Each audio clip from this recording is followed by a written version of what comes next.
Welcome to the Real Estate Investing Club. This is the place everyday real estate investors gather to share their best stories, biggest insights, and favorite tactics to grow a portfolio of cash flowing properties in today's market. Here's your host, Gabe Peterson.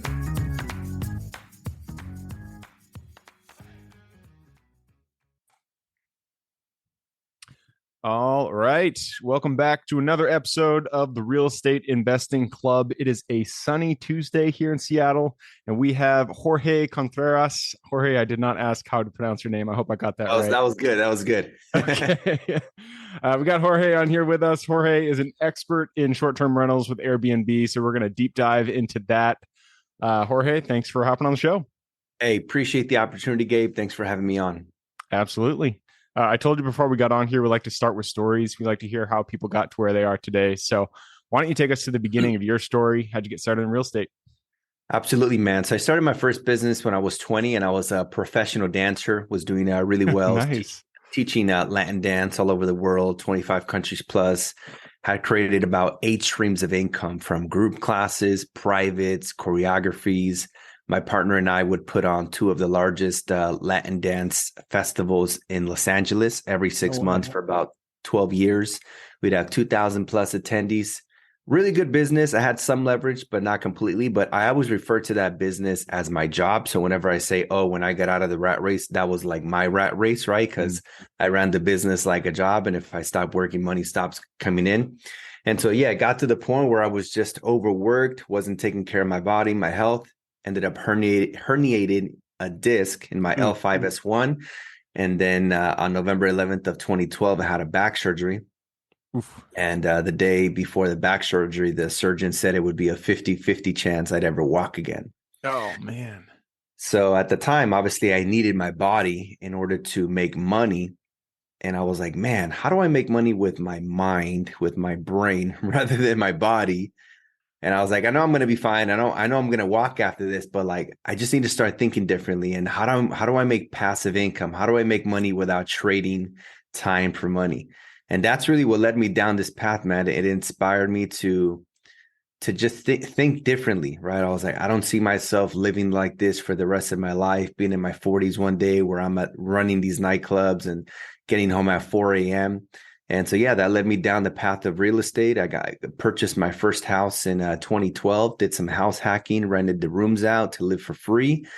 And then, so I knew how to buy my first house, but I didn't know how to buy investment property. So then in 2015, I became a student at the Rich Dad Company. And 18 months later, my net worth exceeded $1 million. I was already halfway there, but with what I learned within 18 months, my net worth increased by about $500,000. And next thing you know, I'm a millionaire by net worth by the time I'm 30. And now here we are. Nice, man. I love it. And yeah, so often on this podcast, we talk about, utilizing real estate as a tool that allows you to exit, the rat race. But most people, they think of a W-2 income as being in the rat race. But if you're not running a business as a business, if you are the business, then that itself can become its own jail. So it's awesome that you found real estate. I love real estate because it really is, it gives you the opportunity to create a business that you can step away from. It's so easy to do that if you have the right systems in place. So awesome to hear that. Really cool that you started in dance, by the way. I remember when I was in my early 20s, I took a bunch of salsa and tango classes, because I wanted to meet girls, and it was a lot of fun. So that, I bet that was a fun business to start. It was a great chapter in my life. For sure. So you got started with Rich Dad Poor Dad. Awesome. 2015 is when you got started. So how did you go from that first house hack to, where you are today? Now you're doing a whole bunch of short-term rentals. For sure. So part of my mentorship in Rich Dad included a 3-day one-on-one mentor that flew in from Florida to California. And for 8 hours a day for 3 consecutive days, we worked on my vision, my goals. She taught me a lot about various investing strategies.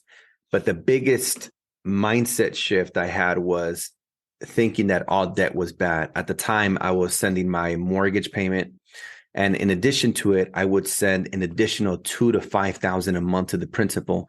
And I was on track to paying that house off in the first 8 years. I would have been 32 house would have been paid off. And so I told my mentor, her name's Mary Jo, and I said, yeah, I'll pay this house off by the time I'm 32. She's like, yeah, but you'll still be stuck in a rat race.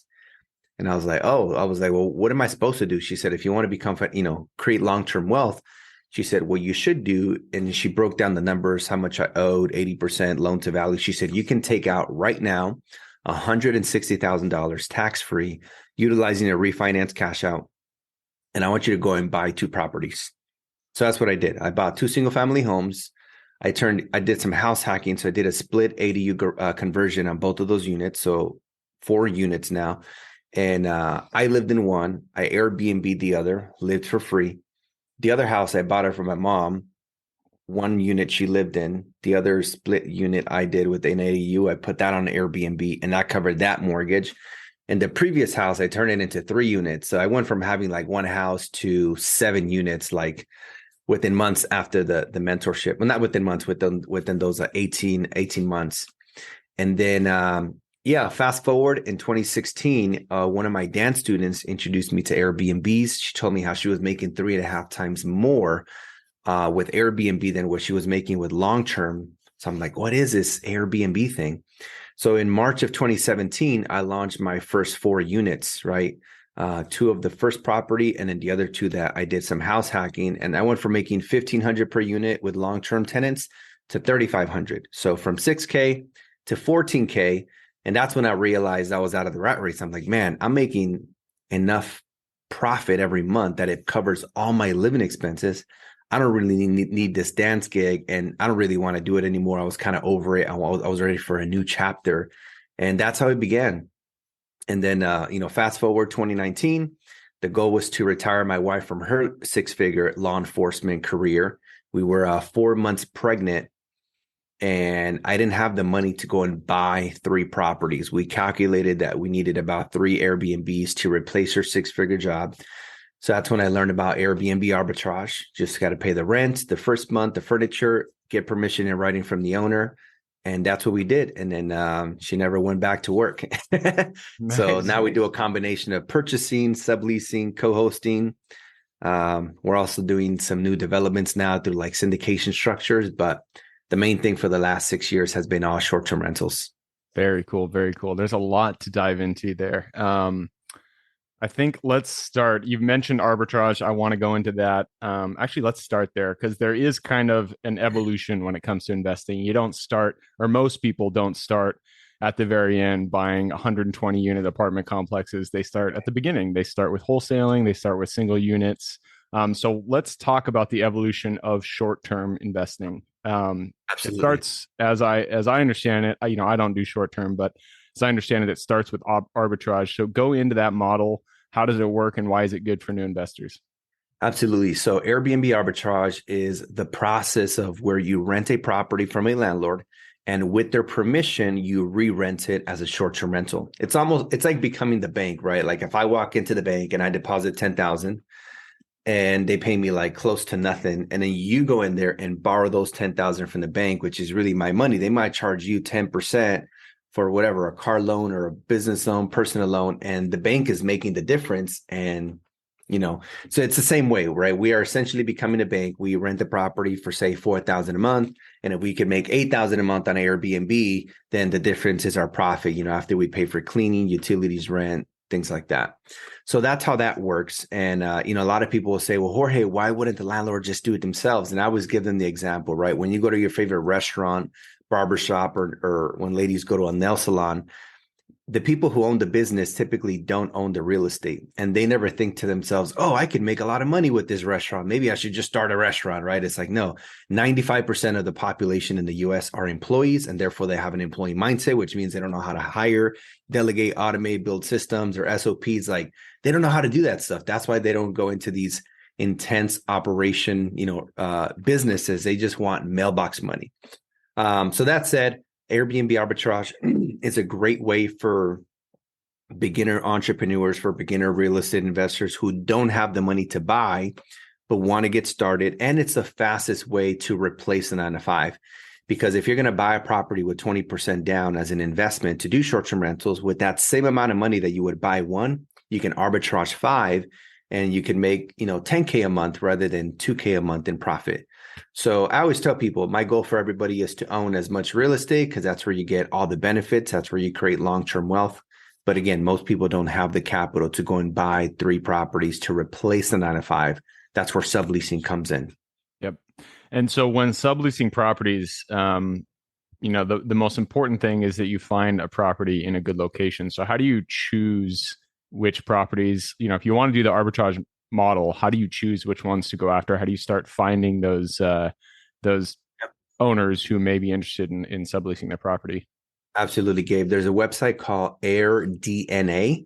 They extract all the data of the current active Airbnbs in the market in any city in the world. So I can go and put, hey, I can plug in an address from Seattle, and let's say my rent or my mortgage payment is going to be $4,000 or $5,000 a month. But if on the rentalizer of AirDNA, I plug in the address and it says, oh, this property is projected to make $100,000 over the next 12 months of gross revenue based on the performance of similar properties in bedrooms, bathroom square footage, amenities, and location, then I know it's a no-brainer, right? The goal is to be able to gross double whatever your rent or mortgage payment's going to be. Obviously, you still got to pay cleaning and utilities, so it's not all profit, but the goal is to generate $2,000 in profit from each unit. And, we only go for like top-notch properties that have great amenities and strong primary markets. So obviously, they're always going to cost more in rent or to purchase, but we want to go for the ones that are going to, make the juice worth the squeeze. So that's the software that we use in order to determine if it makes sense. Nice. AirDNA. I love that. And I have heard of that before. So when you do the arbitrage, are you looking for a full, single family house, or do you do room by room? Do you do apartment Absolutely. complexes? How does that work? My business model is I go for like 3-2 single family homes that have a pool, a jacuzzi, which I could always buy an above ground jacuzzi for like $4,000. And then sounds like you're only talking about California here, because you would not find that here in Washington. There you go. Right. Yeah. So yeah, all my properties are here in California, but I have students like all over the US. And if it doesn't have a pool, then we'll usually buy a jacuzzi. We'll set up a game room. But typically, as long as we have a driveway where we could park the 2 vehicles that we want to have for each unit, we'll use the garage as a game room. We'll get a pool table, foosball table, like a large Jenga, a large Connect 4, a bunch of board games, Uno, to be able to create that staycation experience where people can have a good time in the home without necessarily having to go somewhere to book the Airbnb. So, and if you book it in these strong primary markets around the downtowns where there's, year-round conferences and concerts and things of that sort, then you'll also attract those people who want to book your property because they're going somewhere. But when they're not when they're not at that event they're going to, obviously they'll have a great time in the home. So that's typically like the business model.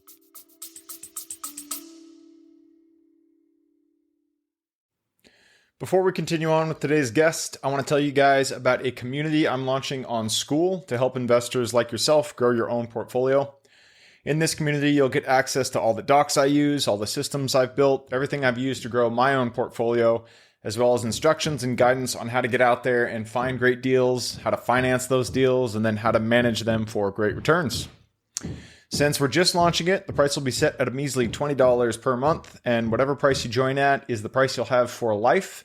We will be increasing the price as the group grows, so if you're at all interested in growing your portfolio along other investors, now is the time to join. I will put the link somewhere in the bio or on our podcast website at therealestateinvestingclub.com, so if you are interested, head on over there. With that said, let's get back to the podcast. Very nice. And so you stick around major metros like San Francisco, Seattle. You don't go to the tertiary markets. Yeah, exactly. We go to those primary markets, and we used to go to those secondary and tertiary. But there's this area, not sure if you heard of Joshua Tree, California, but that's a tertiary market, right? It's in a desert area. And I have this one property that we purchased, and this entire year it's been negative $4,000 to $5,000 a month. Ooh. Man, that's rough. Luckily, somebody wants to live there. I don't know who, and we're in escrow right now. Someone's buying it cash, so we're like, man, Christmas came. But that's what happens when you, like, right now that we're in a recession. These tertiary markets almost all the properties are like struggling. Secondary markets, it really depends. Some are making money and some very little. The ones in primary markets are still doing really well right now. So I recommend for anybody watching for 2023, for sure, only stick to these primary markets, strong markets where there's year-round activity. Yeah, that makes sense. So arbitrage, that's a good way to get into it. What is the second phase once people have done arbitrage? They have a little bit of a cushion when it comes to the bank. What's the next step? Yeah, most people, their goal when they get into Airbnb is to replace your 9 to 5. So once you do that with, 3 Airbnbs, the next phase is like, okay, now I'm out of the rat race. I got, a couple thousand or, 4, 5, 6K coming in a profit every month, covering your monthly living expenses. Now the goal should be to start creating long-term wealth, right? When you own the real estate, of course, you get the cash flow, appreciation, depreciation, mortgage paid down, and taxes. And one of my favorite things about owning real estate is the cost segregation. So for 2021 taxes, which I did last year, I not only paid $0 on my federal, I ended up getting a refund because of the amount of real estate that I own. So obviously I still love the cash flow, but one of the biggest things I look for is cost segregation and appreciation. So that would be like the next phase, is start creating long-term wealth, right? Truly creating a legacy, something that you could pass on to your family. I mean, I'm sure you could pass on the subleases, but who knows if you have them that long. But if you own them, then you'll definitely want to keep them and pass them down generation to generation. Yep, that makes sense. So I know you do a lot of coaching in this space. You try to help other people do what you've been seen a lot of success with. I know Airbnbs work very well with markets like Seattle, San Francisco, where price points are high, rent is high, and there's just not as much inventory when it comes to Airbnbs. How about in markets like Indianapolis, like St. Louis? Middle America, rents are very low. Does it still work there, or is it really only the high price point markets that it works Yeah, well? I'll be honest. Personally, I haven't looked into those markets myself because especially, when I started in 2017, I launched a few units that I already own. It kind of just happened that way. And then once I started, creating more success with Airbnbs and I started having more capital, I'm like, all right, I want to go for the top-notch properties that are going to make, 3K or 4K a month. But those properties take 25 to like 35K to launch, with a sublease, because these are great properties, high-end furniture, design, decor, all that stuff. I would check AirDNA, but my guess would be that you could still make money, but I don't think you're going to be able to pull in those big numbers. Like, I'm sure you can make more than $200 a door, maybe 500, 800, but I don't think it's going to make a killing like some of these really strong other strong markets. I just don't see the demand, right? Like, who's going to the Midwest for like conferences or concerts or events or weddings? Like, I'm sure they happen, but you always hear these big events in the big cities, right? Like the Seattles and the Bay Areas, Los Angeles, San Diego, Miami. So that's where I like to operate. Yeah, that makes sense. I was asking because I'm thinking of people who live in the middle America. Would you recommend that person to launch this business remotely in a coastal city, or do you generally suggest people stay within the metro that they live in? That's a great question. If the numbers make sense in their backyard, then definitely in their backyard. But if they're looking at properties in their backyard that are going to make 800 in cash flow, or they could take their capital and go somewhere where they can make 2,000, then we show them how to launch in a different state or in a different city, and how to build a team and how to create, build that boots on the ground and all that. So yeah, we always want to make sure they maximize their profits. So we go wherever the money is. Yeah, makes sense. All right, man. I just took a peek at the clock. It looks like we've run it down. So it's time to jump into the quick question round. Are you ready? Ready. Let's do it. Starts with books or any form of education. Give me 2 recommendations, one for general life wisdom, one for real estate specific. All right. Real estate specific, I would definitely go with Rich Dad, Poor Dad. I love that book. And The One Thing, if I could add another one. The One Thing is a great book.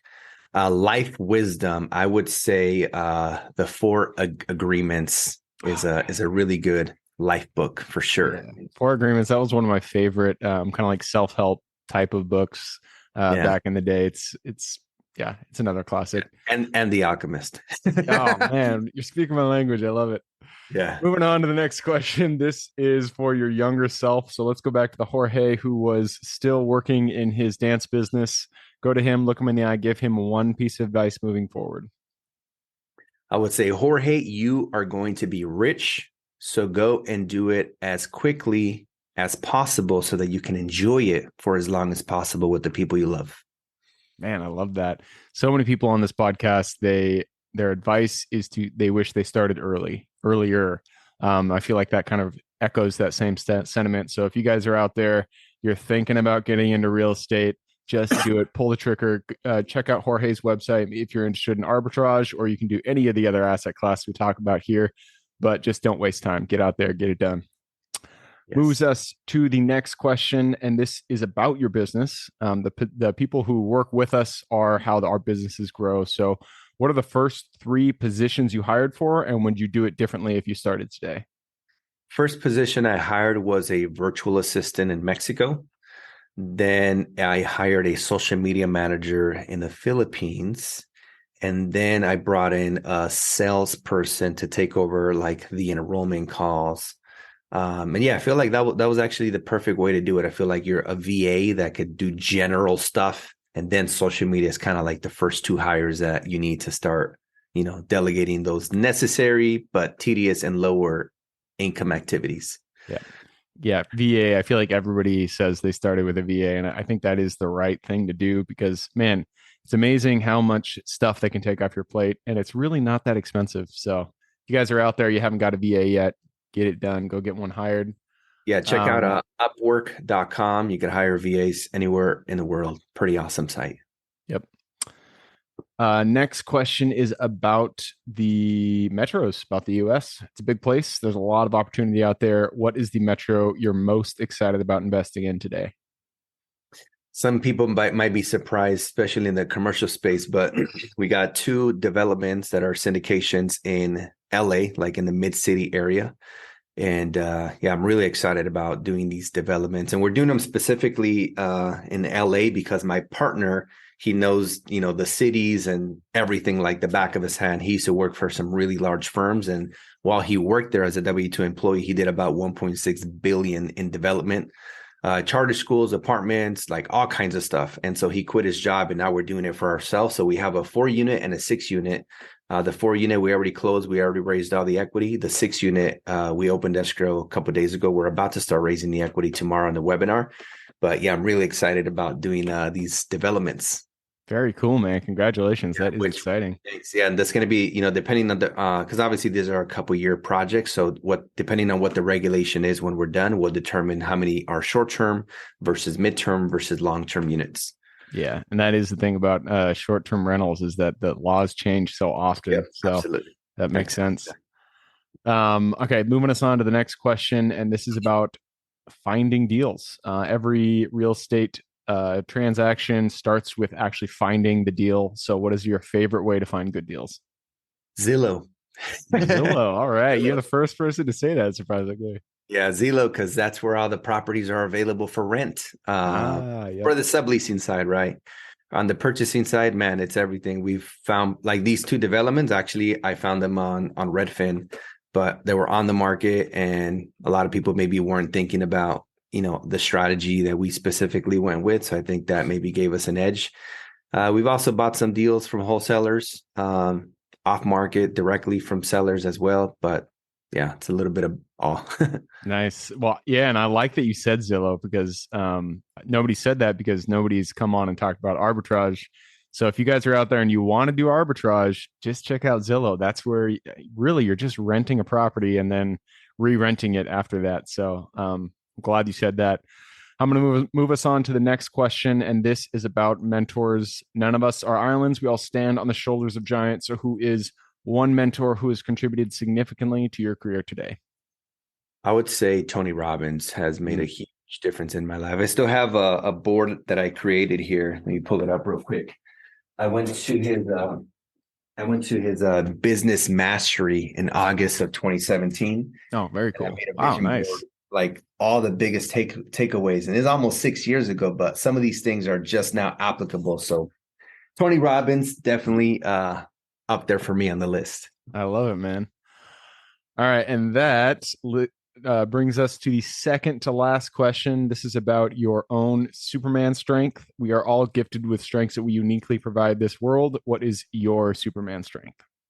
My Superman strength is being able to identify opportunities and being a visionary, looking into the future, and just and my mindset, just knowing that 100% is possible 100% of the time. Cool, man. Love it. That brings us to the last question, and this is for the listeners. I'm sure people out there who are interested in the arbitrage model would love to get in contact with you and learn a little bit more about that. Where can they find you, and what's the best way for them to reach out? Instagram, and my handle is at the Jorge Contreras.